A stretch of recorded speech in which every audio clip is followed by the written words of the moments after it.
Assalamualaikum warahmatullahi wabarakatuh. Perkenalkan, nama saya Muhammad Wahyu Hilal Abror dengan nomor induk mahasiswa F1D02310123. Pada kesempatan kali ini, saya akan menjelaskan materi kejahatan komputer, khususnya di Indonesia.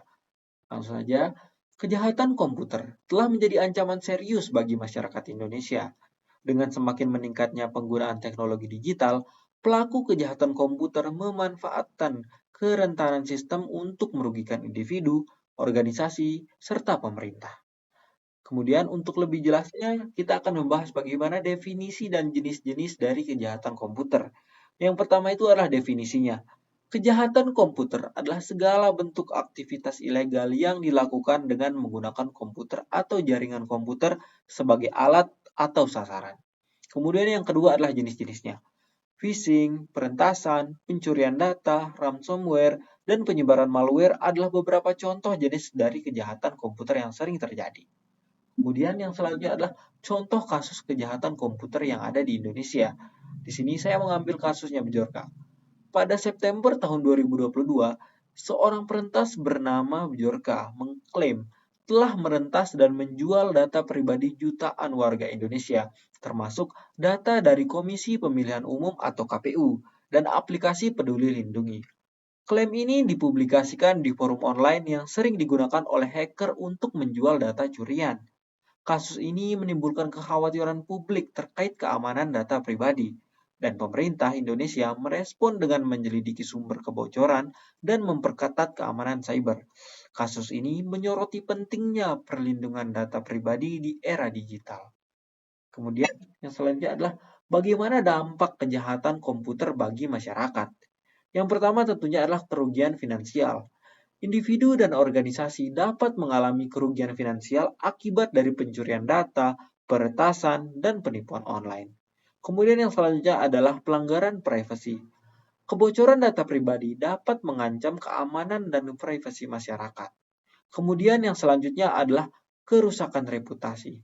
Serangan cyber dapat merusak reputasi dan kredibilitas individu maupun organisasi. Nah, itulah merupakan dampak dari kejahatan komputer bagi masyarakat. Kemudian yang selanjutnya adalah bagaimana faktor-faktor penyebab dari kejahatan komputer. Yang pertama adalah kurangnya kesadaran. Masih banyak masyarakat yang kurang memahami risiko kejahatan komputer dan cara mengamankan perangkat digital. Kemudian yang kedua adalah perkembangan teknologi. Kemajuan teknologi juga diiringi dengan semakin canggihnya modus operandi pelaku kejahatan komputer. Kemudian yang selanjutnya adalah lemahnya regulasi. Kurangnya aturan hukum yang memadai untuk menangani kejahatan komputer di Indonesia. Kemudian yang selanjutnya adalah motivasi kriminal. Adanya motif ekonomi, politik, atau ideologi yang mendorong seseorang untuk melakukan kejahatan komputer. Nah, itu dia merupakan faktor-faktor penyebab dari kejahatan komputer.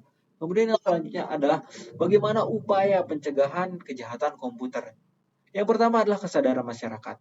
Dengan meningkatkan kesadaran masyarakat tentang risiko dan cara mencegah kejahatan komputer. Kemudian yang kedua adalah keamanan cyber.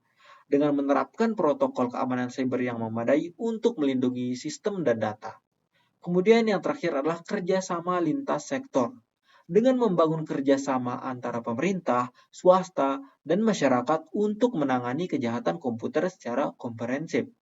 Nah, itu dia merupakan upaya pencegahan dari kejahatan komputer.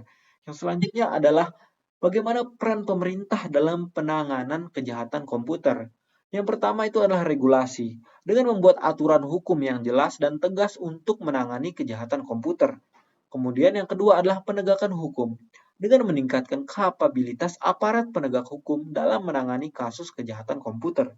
Kemudian yang selanjutnya adalah edukasi, dengan melakukan edukasi dan kampanye publik tentang keamanan cyber untuk masyarakat. Kemudian yang terakhir adalah kerjasama, dengan membangun kerjasama internasional untuk menangani kejahatan komputer lintas batas.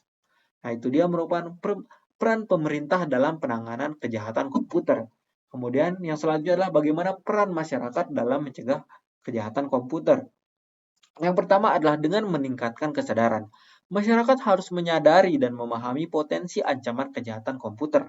Kemudian yang kedua adalah dengan menerapkan keamanan cyber. Masyarakat harus menerapkan praktik keamanan siber yang baik dalam penggunaan teknologi digital. Kemudian yang selanjutnya adalah melaporkan kejadian.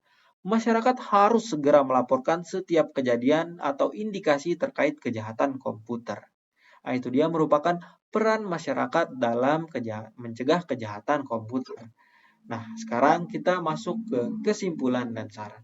Kesimpulannya adalah kejahatan komputer di Indonesia merupakan ancaman serius yang berdampak luas bagi masyarakat. Dibutuhkan upaya bersama antara masyarakat, swasta, dan pemerintah untuk mencegah dan menangani kejahatan komputer secara efektif. Kemudian sarannya, pemerintah harus memperkuat regulasi dan penegakan hukum. Masyarakat harus meningkatkan kesadaran dan menerapkan protokol keamanan cyber. Kerjasama multi pihak sangat diperlukan untuk melindungi masyarakat dari kejahatan komputer. Nah, itu dia materi yang dapat saya sampaikan. Kurang lebihnya mohon maaf. Wassalamualaikum warahmatullahi wabarakatuh.